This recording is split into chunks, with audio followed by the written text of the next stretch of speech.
John Brown, welcome to Succession Stories. I am really excited that you had reached out to talk with me because I'm so interested in talking to you.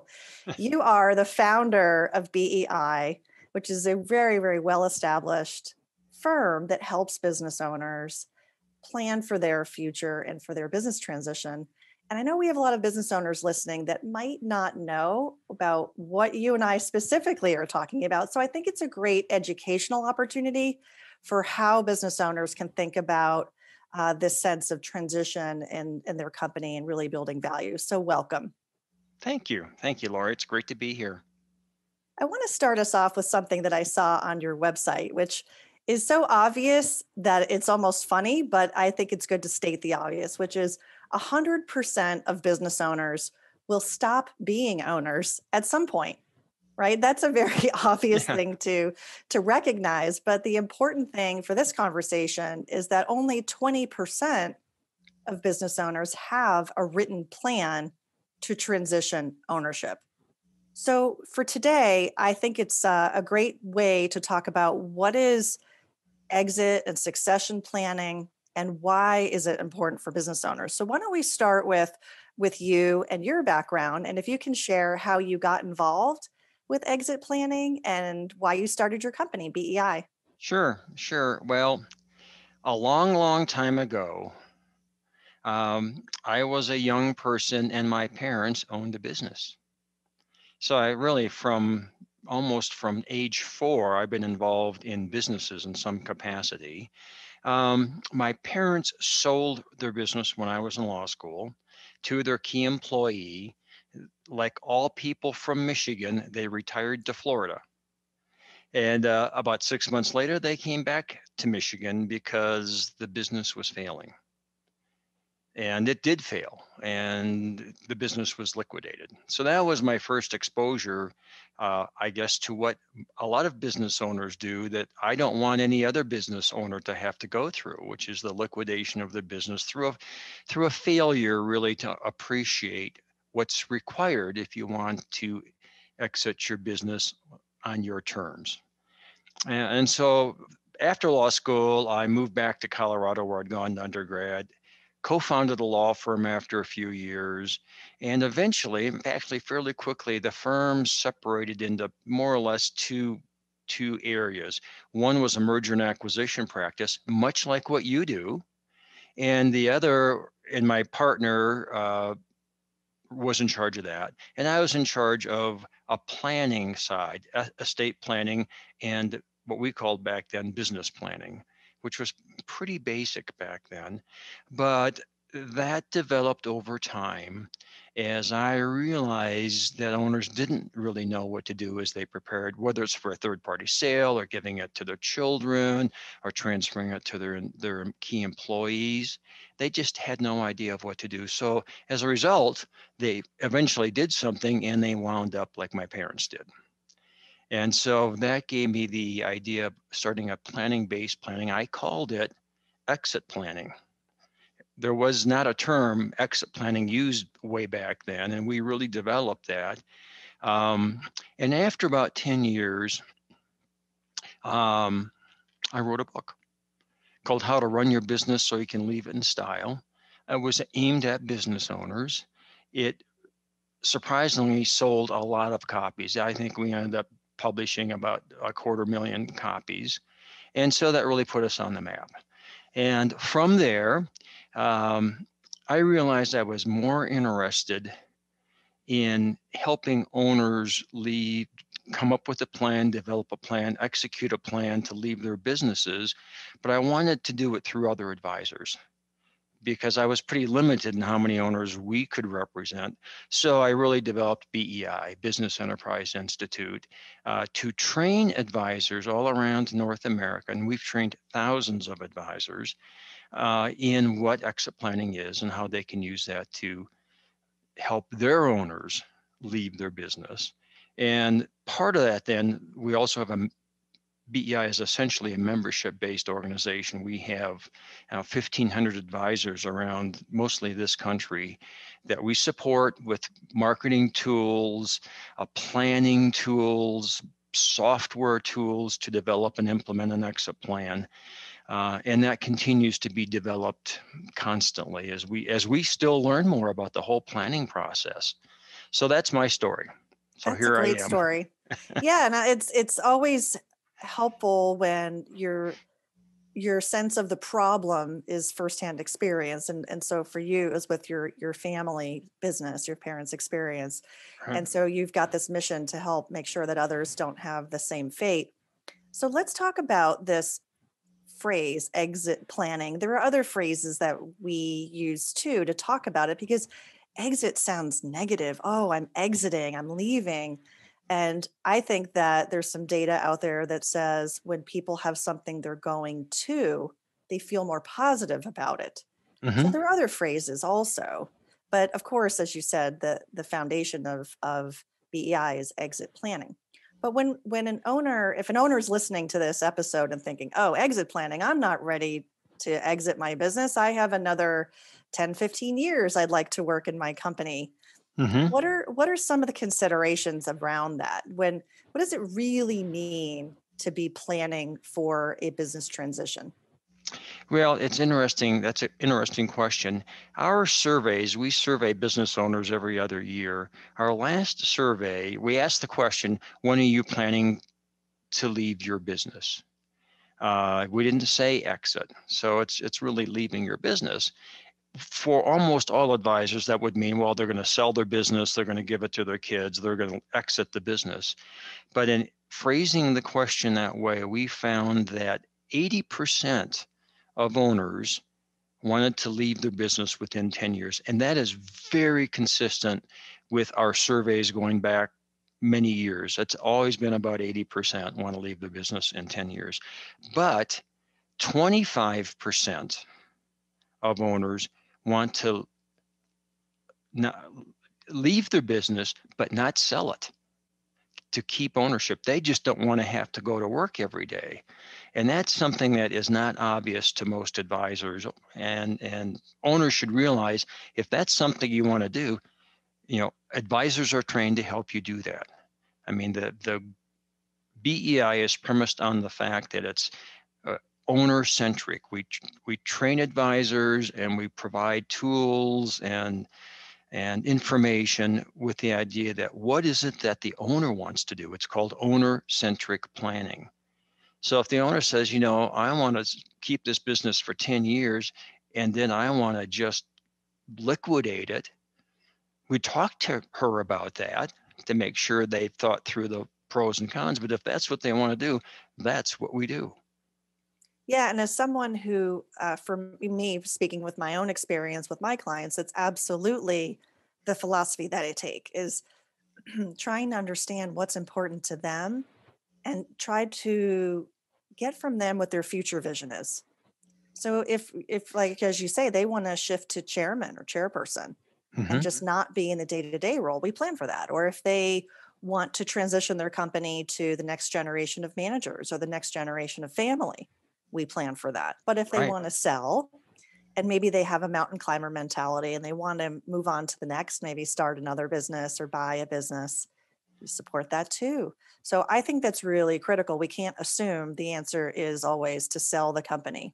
But that said, there are a lot of we in the press and the media, we hear about this phrase, the silver tsunami, and this wave of retirements that are coming from boomers who own their own company, looking to retire and maybe sell their business, or perhaps, as you said earlier, they might liquidate if they don't find a buyer. So, what will happen if there's no family to take it? And what are the implications for the economy? What are your thoughts around the silver tsunami? Well, the Silver Tsunami never occurred. I mean, people have been talking about that for at least 20 years.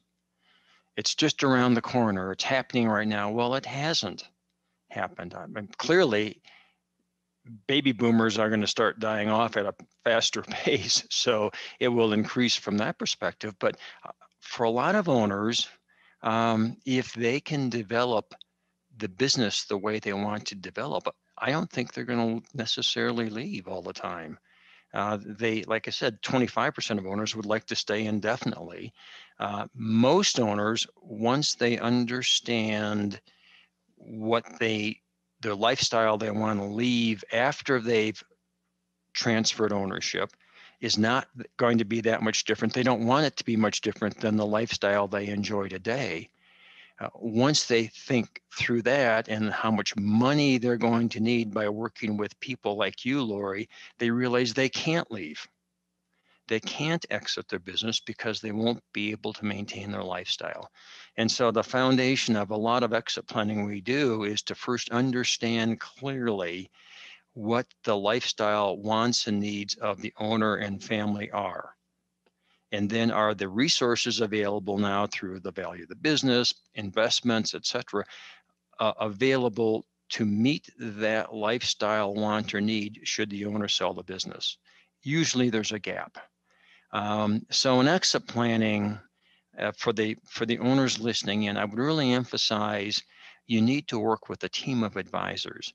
Don't work with just your CPA or just your lawyer or even just your financial planner. It's going to take a number of different advisors eventually to develop and implement a plan to allow you to leave the business again when you want, for the money you need, to the people you choose, and maybe to achieve other goals and aspirations. We have to understand that. And then we will work with, usually exit planning starts with working with a financial planner to determine what you have, business owner, to determine how much money you need. I'm sure, Laurie, you do something more sophisticated than a financial needs analysis, but that can be a starting point. What do you need to have? And can you transfer your business now and achieve that or not? If not, we need to plan.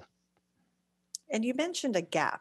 So let's talk Right. about the gap, because I think the gap is the big why as to why business transition planning should not be last minute. Right. If you have this, as you said, this financial plan, and you have this vision of how you want to live your life, and for many people, the definition of wealth means to be able to do what they want whenever they want, how they Right. want. Right.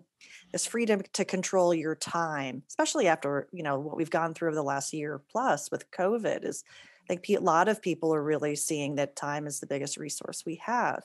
So if we say, okay, I need this much to live this lifestyle, and then we get a estimate of value on our company, or perhaps a formal, certified valuation. Either way, we get an understanding of what the business might be worth to a Mm-hmm. third party, not just what we think or not what we heard at the country club as somebody else's multiple, but our actual multiple.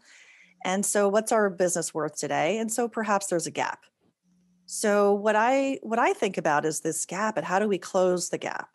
And John, I Mm-hmm. suspect that that's a big reason why you advocate for this being a process that takes some time to really Right. get through. Is that right? Right. Right. And it starts, you're exactly right. It starts with understanding what the gap is. Whatever it is, maybe it's $20 million, maybe it's nothing. But you really can't do exit planning as a professional without knowing with accuracy what that gap is. Um, and usually that gap tends to be significantly greater than the owner's perception. So that's why we work with professionals, a financial planner, maybe a business valuation person to give us a calculation of value, and other professional stuff. First, understand what the gap is, and then how do we close it? Part of that, though, when you say how do we close it, we have to understand that the owner also has a goal of who he wants or she wants to transfer the business to. For our members that we support, about 2/3 of the exit paths are not third-party sales. There's a common belief out there that most exits are third-party sales. And maybe most exits are third-party sales. It's because they haven't done any planning to provide for a path they would rather go down. So if I could sell my business, meet my financial and other goals, and transfer it to my key employees or to my children or to an ESOP, most owners would want to do that. And again, a lot of what we do at BEI is to help owners understand they can do that. And they say, oh, I can't do that. I'm going to have to sell to a third party. Well, and we might want to talk about this, Laurie, because I think you talk about building value. That's a major part of your practice. You still have to have the same elements in a business that build value, whether it's to a third party or to a management team. You have to have good management, you have to have good operating systems, etc., regardless of the exit path. And owners just don't seem to understand that sometimes. And so it's an information process for owners. And my parents didn't understand that. And the result was not pretty. It's about options, really. It's Really. about creating the best option so that you can choose. You're not boxed into something. Right. How much Right. time on average would you say that it takes to go from, hey, I'm thinking of selling or I'm thinking of transitioning to signing the paperwork on average? Is it about 10 years? It depends so much. You could have a business owner. She's developed a great business. It has a couple $1 million of pre-tax earnings a year. She can probably leave today once she decides she wants to leave. Or you could have a business owner who has, years ago, I had an owner come to me and he said, John, I want your firm to sell my business. I said, okay, tell me a little bit about it. He said, well, it's worth $10 million. I said, yeah, that's interesting. Tell me how you got to that. He said, well, I have $1 million of revenue, and I heard that you can get 10 times revenue when you sell your business. Now that's a pretty extreme example, but the first, if we don't have a good perception of where we're starting from, it's impossible to say how long it's going to take. And then whether you decide to do planning as a business owner and implement the plan with some discipline makes a huge difference. So the timing is based on the facts and circumstances of the owner and their willingness to engage in planning and implement a plan. Absolutely. What are some, in your experience, what are some examples of where a transition plan or an exit plan just did not get over the goal line? It just fell through. So when we actually start to create a plan, you're saying? Yeah. Okay, so again, in our world, that means there's going to be a written plan. And you're going to start with the goals and aspirations, the resources, understanding what the gap is. And then you may have to develop value through incentivizing the management team, a variety of other tools and value drivers. Usually what happens at that point, and then from there, you're going to move down maybe an ownership transition path by starting to sell to employees or gifting to children, et cetera. Usually what causes the plan to fail is that the business doesn't grow in value at the pace the owner and the advisory team thought it was going to grow. What causes that? It can be a variety of different factors. The management team we selected isn't up to snuff. They're not properly motivated. The owner doesn't stick to the knitting and they start to not pay enough attention to the business. The advisory team chosen is not really top notch. I'm using my estate planning attorney. I'm using my bookkeeper / accountant to do the planning work. Well, they probably don't have the experience or the knowledge to really help the owner. So again, part of what I think owners should do is to work with a trusted advisor that they have now, if they have one, who is at the top of their game. And if their advisor isn't that, to talk to other owners to see who really is a leading advisor in their community, and then talk to that person. They will know the other top-notch advisors in their community. So I really think it's important to work with capable, experienced advisors who have worked with successful business owners and help them do something that grows value or allows them to exit.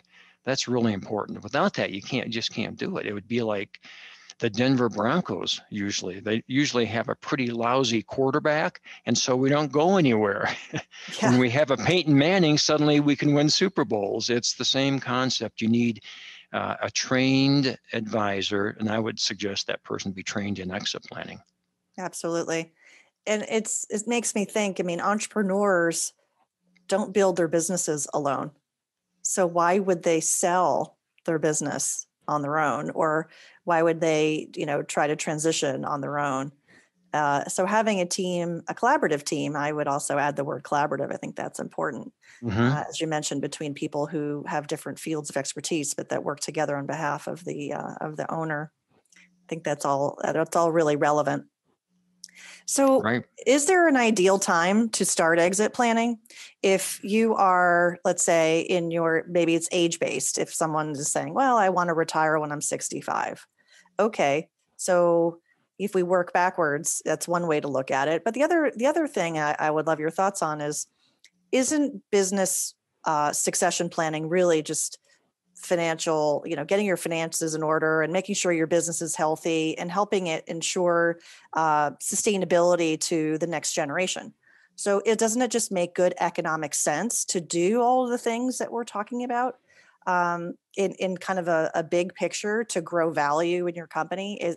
Perhaps it's a phased approach where there's this growth phase and really thinking about what makes my business transferable, Mm-hmm.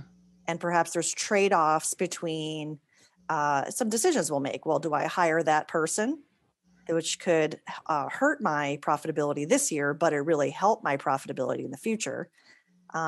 Versus, maybe it's really about short-term and long-term thinking. Yeah, that's a good question, Laurie, because owners are, if they're thinking long term, they're also torn by the fact that there's a lot of short term things that they need to do. So the way we begin a planning engagement or thinking about a planning engagement with the business owner, regardless of their age, is usually we use an assessment to see what is important to the owner. What are her concerns right now? Because we often need to address those concerns before they're going to really be serious about longer term planning. And so that's just a tool that we have. So that's the first thing. We didn't always have that. So our members would often talk to an owner and they say, oh yeah, I really need to do some exit planning, and nothing happens. I think you probably have been there like all the other advisors, right? Yeah. So it's important to catch their interest. So you're telling me that you're really concerned about what happens as a sole owner if you suddenly pass away, or that your one key employee has been approached by competitors offering them a higher salary. Let's address those issues. And once we're done with that, that's actually planning. We'll move on to the next. So for owners listening in, I don't want to have the perception that you have to do all of this big estate exit plan and it's going to take years and years. No, just take nibbles. Start to solve some issues. You're going to do that in the context, however, really of exit planning. You may not even be aware that you're doing exit planning, but if you motivate and keep a key employee, in my example, well, maybe you design that incentive plan to motivate the key employee to grow the value at the pace necessary to eventually allow the owner to exit on her terms.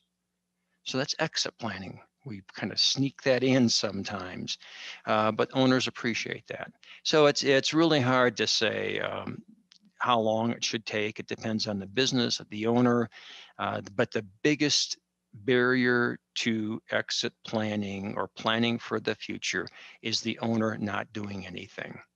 And we understand they're busy, but we can help them become less busy. Yeah, absolutely. There's a gentleman I've been speaking with for a few months, and he hit his busy season, their seasonal business. And he said, I definitely want to work with you. I just don't have the time right now because I'm short staffed. I'm trying to hire these positions, come back to me in a month. And I'm, what you're saying is really resonating. That's the situation that he's in, is Yeah. he's trapped. He's trying to get out of it. He wants to do exit planning, but the here and now is preventing him from making that happen. Yeah. And the problem is when you go back in a month, he's going to say what? I'm too busy. Right. Yeah, and so that's what I'm suggesting. Okay, why are you too busy? Well, because my bookkeeper's lousy and I have to spend too much time myself going through the numbers. Okay, we can help you with that. Exactly. So yeah, that's why I love doing this. You can tell I'm pretty passionate about this, and because Absolutely, you are. So uh, let's make this actionable. If a business owner is listening and they're thinking, okay, I fall into that 10-year category where maybe I want to work in my business another 10 years. What's the first step? Now, obviously, I'd love for them to reach out to somebody like me. So I'm not necessarily advocating, okay, anyone listening, call Laurie Barkman. Of course, I'd love them to. But if we are talking just generally, mhm, is step one an assessment to just generally understand where they are today and then have the dialogue? I think that would be part of step one. Uh, it not only for them to understand what they are, where they're at now. Our assessment at least doesn't do that. It just identifies issues and concerns we can help them with. So, but that is one part of it, I think, and it's really important for engagement purposes. The first step is to work, Laurie, with a good financial planner. That is the first step.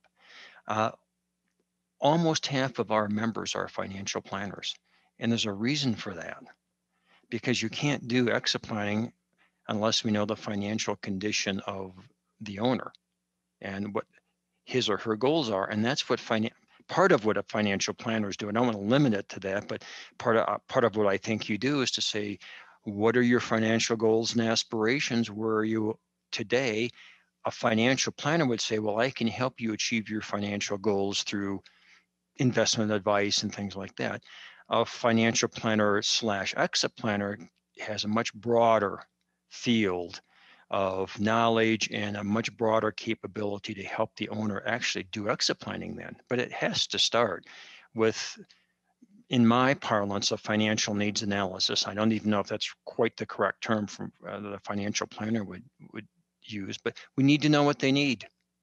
Yeah, And they that's a need to great know place what to they start. need. Yeah, Absolutely. And I collaborate with not only wealth managers, but also M&A attorneys and others who support business owners in this process. And I'm happy to recommend people in my network for that. And sure. I know you do too. So that's a great place to start. I love that.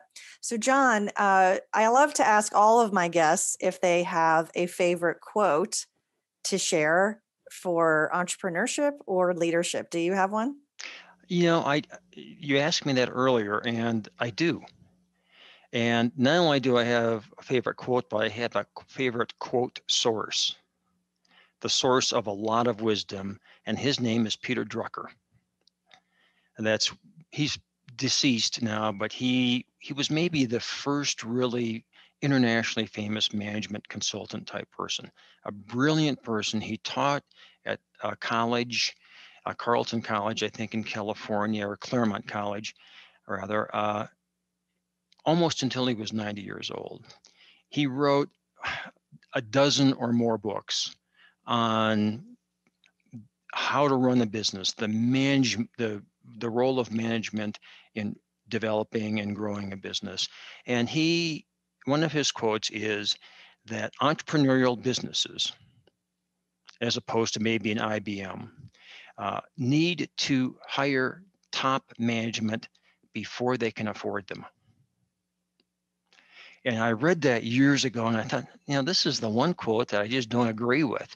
But he's absolutely correct. If a business owner doesn't have top management and you want to grow your business, you want to develop a plan to someday leave your business, you're not going to do it without having a top flight management team.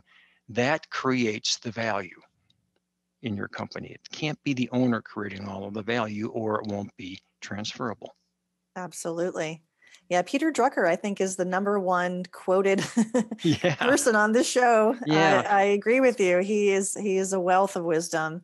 You've shared so many great things today, John. If people want to follow up and learn more about you or BEI, what's a great way for them to do that? Well, the easiest thing to do would be to go to exitplanning.com. That's one of our websites, and that is the website advisors go to, but also owners can use that website to get additional information on exit planning. Maybe to find advisors, we have a list of trained advisors on the website and so on. So that would be the first place to go. Great. Thank you. John, thank you so much for coming on Succession Stories and talking about exit planning and succession planning with us. I really appreciate it. Thank you very much, Laurie. It was a joy.